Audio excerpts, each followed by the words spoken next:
కోలాహలుడి ఆత్మగౌరవం. రచన జొన్నలగడ్డ రామలక్ష్మి. చందమామ కథ. మాతంగ దేశపు రాజు తన రాజ్యంలో కొత్త సంస్కరణలు ప్రవేశపెట్టాలనుకున్నాడు. అందుకు ఆయన రాజ్యాన్ని 12 సమభాగాలుగా విభజించి ఆయా భాగాల ప్రజల అవసరాలు తెలుసుకునేందుకు 12 రాజప్రతినిధులను నియమించాడు. ఇంద్రసేనుడు ఇటువంటి వారిలో ఒకడు. అందరిలోకి అతడు బద్ధకస్తుడు. మిగతా రాజప్రతినిధులందరూ ఊరూరా తిరిగి ప్రజల అవసరాలను తెలుసుకుంటుంటే అతడు సదుపాయాలు బాగా ఉండే మల్లపురంలో మకాం పెట్టి వివిధ గ్రామాల ముఖ్యులకు తనను కలుసుకోవలసిందిగా కబురు పంపించాడు. ఆ విధంగా సీతాపుర గ్రామానికి కూడా కబురు వెళ్ళింది.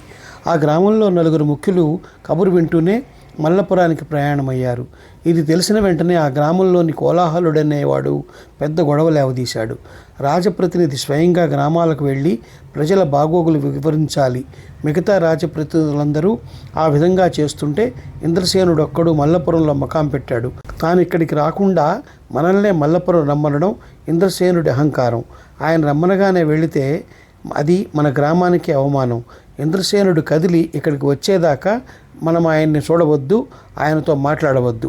ఈ విషయంలో తన వైఖరి మార్చుకోకపోతే మనం ఇంద్రసేనుడి గురించి రాజుకు ఫిర్యాదు చేద్దాం అంటూ కోలాహలుడు గ్రామ ప్రజలందరినీ రెచ్చగొట్టాడు.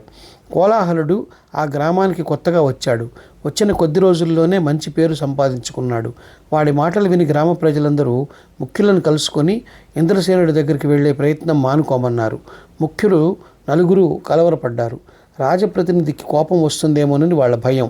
కానీ ప్రజలందరూ ఏకమై తమకు అవమానం అంటే కాదనేదెలా? వాళ్ళు రాజప్రతినిధి పంపిన మనిషికి పరిస్థితి వివరించి కోలాహలుడి గురించి చెప్పి, ఈ పరిస్థితుల్లో మేము చేయగలిగింది ఏమీ లేదు, అన్యదా భావించవద్దని ఇంద్రసేనుడికి చెప్పు అన్నారు.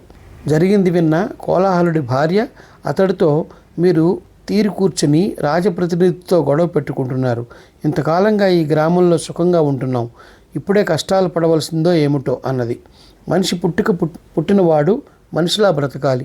అధికారంలో ఉన్నవాడికి బానిసలా ప్రవర్తిస్తే ఆ బ్రతుకు కాదు. ఇంద్రసేనుడి గ్రామానికి వచ్చి తీరాలి. అప్పుడే మనం గ్రామం పేరు నిలబడుతుంది అన్నాడు కోలాహలుడు. కోలాహలుడి ఆత్మాభిమానాన్ని భార్య ఎంతగానో మెచ్చుకున్నది. తర్వాత 4 రోజులకు మళ్ళీ ఇంద్రసేనుడి మనిషి వచ్చి, ఇంద్రసేనుడి ఆరోగ్యం బాగోలేదు, ఆరోగ్యం బాగుండకపోయినా ఆయన మల్లపురంలో వైద్యం చేయించుకుంటూ ప్రజల బాగోగులు విచారిస్తున్నాడు.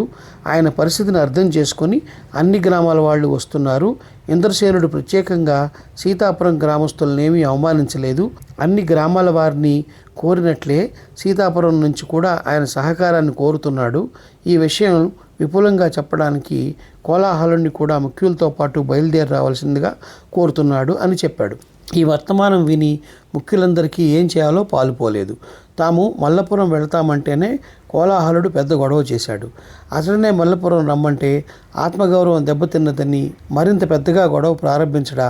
ఏది ఏమైనా తప్పనిసరి కావడం వల్ల ముఖ్యులు 4 కోలాహలుడికి కబురు పంపి రప్పించి విషయం చెప్పారు. అయ్యో, ఇంద్రసేనుడు అంత అనారోగ్యంగా ఉన్నాడని నేను గ్రహించలేకపోయాను. అందువల్లనే అన్ని గ్రామాల ముఖ్యులు బయలుదేరి ఆయన దగ్గరికి వెళుతున్నారన్నమాట.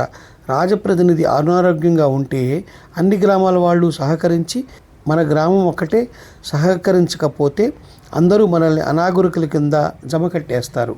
మనం 5 కలిసి వెళ్ళి రాజప్రతినిధిని దర్శిద్దాం అన్నాడు కోలాహలుడు. వెంటనే ముఖ్యులు 4 తేలిగ్గా నిట్టూర్చారు.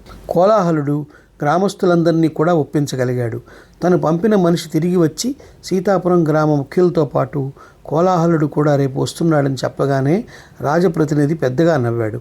పక్కనే ఉన్న ఆయన సలహాదారు ఆశ్చర్యంగా, అయ్యా, గ్రామానికి అవమానం అంటూ గొడవ ప్రారంభించిన కోలాహలుడు మీరు కబురంపగానే బయలుదేరడం చిత్రంగా ఉన్నది అన్నాడు. అందుకు రాజప్రతినిధి, తమ ప్రాముఖ్యత కోసం ప్రజల్ని రెచ్చగొట్టే కోలాహలుడు వంటి స్వార్థపరులు ఏనాడూ ఉన్నారు.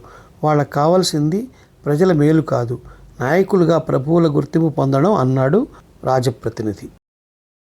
ఈ కథ నచ్చినట్లయితే షేర్, లైక్, సబ్స్క్రైబ్ చేసి పక్కనున్న గంట ఐకాన్ని కొట్టండి.